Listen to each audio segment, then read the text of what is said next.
చివెంల మండలం మొగ్గాయిగూడెం పరిసర ప్రాంత రైతులకు ఎస్ఆర్ఎస్పీ నీళ్లు అందించి రైతులను ఆదుకోవాలని గ్రామీణ పేదల సంఘ జిల్లా కార్యదర్శి కొనకంచ వీరభద్రయ్య అన్నారు. ఆదివారం మొగ్గాయిగూడెంలో ఎస్ఆర్ఎస్పీ నీళ్లు రాక ఎండిపోయిన పొలాలలో గోర్లు బర్లు మేస్తున్నాయని అన్నారు.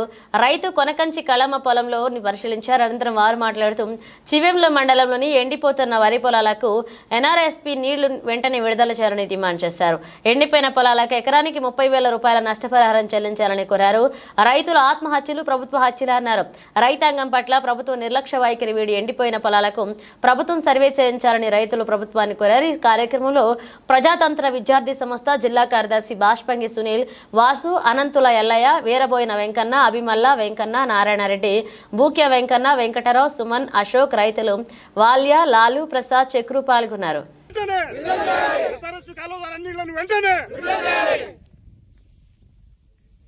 కంచి కళావతి, మాది మొగ్గాయిగూడెం, చివెంల మండలం. 12 ఎకరాల పొలం చేసినాము. 4 బోర్లు ఉన్నాయి. మంత్రి గారు ఉత్తమ్ కుమార్ రెడ్డి గారు వాటర్ ఇస్తా కాలువ ద్వారా అంటే మేము పంట పొలాలు చేసినాము. మొత్తం 10 ఎకరాలు ఎండిపోయింది, 2 ఎకరాలు బారుతుంది. కుస్తల తాడు బ్యాంకులో పెట్టి 2 లక్షల రూపాయలు తెచ్చి 2 బోర్లు 3 బోర్లు వేస్తే ఒక్క సుక్క నీళ్ళు రాలేదు. మేము మొత్తం 4 లక్షల రూపాయలు పెట్టుబడి పెట్టినాం పొలానికి. ఎకరానికి 30,000 రూపాయలు మాకు పెట్టుబడి అని ఇప్పించండి, నీళ్లు తక్షణమే వాటాన్ని ఇప్పించండి. మొత్తం రైతులు అసలు బతికే పరిస్థితి లేకుండా అయిపోయింది. అందరు ఎండిపోయినాయి. మాది మరీ విపరీతమైన పొలం. అసలు తీర ఈనాక ఇంకొక 20 రోజులు వాటర్ ఇచ్చినా మాకు పొలం చేతికి వచ్చేది ఉండే. అట్లాంటప్పుడు అసలు లేకుండా అయిపోయినాయి వాటరు. ఇంకా మేము ఏం చేసి ఉండాలి? సచ్చుడా బతుకుడా? ఒకవేళ మాకు వాటర్ ఇవ్వకపోతే కలెక్టర్ దగ్గరికి వచ్చి మందు పోసుకొని సచ్చినా చస్తాం. ఆ ఒక్కటి మాత్రం ప్రభుత్వాన్ని తెలియజేయండి. మా సాగుకు కారణం ప్రభుత్వమే. ఉత్తమ్ కుమార్ రెడ్డి గారు వాటర్ ఇస్తాను బట్టే మేము పొలం చేసినాం, లేకపోతే చేయకపోదు. మేము ఎందుకు ఇస్తానాలి? అప్పుడే ఇయ్యనంటే అయిపోయేది ఉండే కదా. మా సాగుకు మాత్రం మేమిద్దరం భార్య భర్తలు కలెక్టరేట్ దగ్గరికి వెళ్ళి కలెక్టర్ దగ్గరికి వినతి పత్రం ఇచ్చి మేమైతే మందు పోసుకొని చచ్చిపోతాం. మా సాగుకు బాధ్యత కలెక్టర్ గారే. మాది మొగ్గాయిగూడెం గ్రామం, చివెంల మండలం. ముఖ్యంగా ఏంటంటే గత 5-6 సంవత్సరాల నుంచి ఎస్ఆర్ఎస్ నీళ్లు విడతల వారీగా అంటే వారాబందీ పద్ధతిలో నీళ్ళు వస్తున్నాయి. దానికి పొలాలు పారుతున్నాయి, పంటలు కూడా మంచిగానే పండినాయి. ఈ సంవత్సరం కూడా అదే పద్ధతిలో వస్తాయా రావా అని మేము కొంచెం ఆలోచించినాము.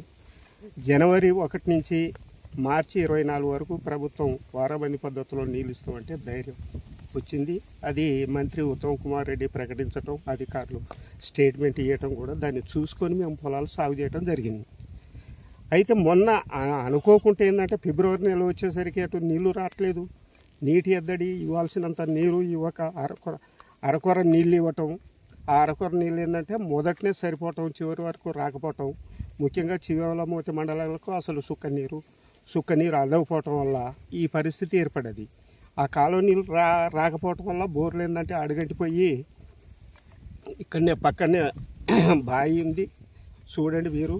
4 బోర్లు కూడా ఎండిపోవటం జరిగింది.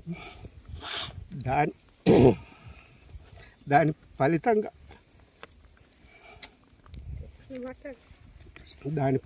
ఏంటంటే 10 ఎకరాల పొలం ఎండిపోయి ఈరోజు గొర్రెలు బర్రెలు మేసేటటువంటి పరిస్థితి ఏర్పడింది.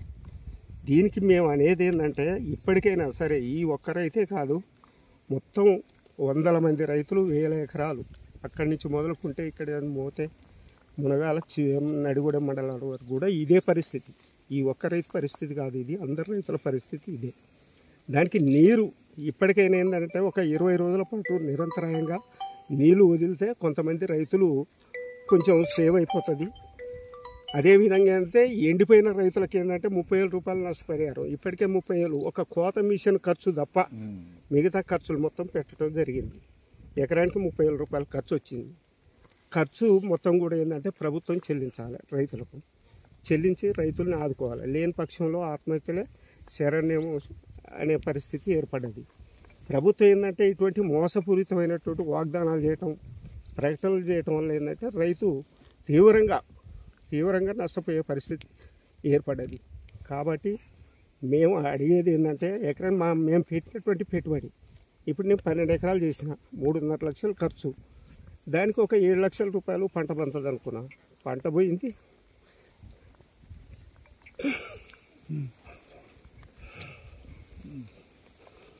పంట పోను చేతి నుంచి 3.5 లక్షలు పోయింది.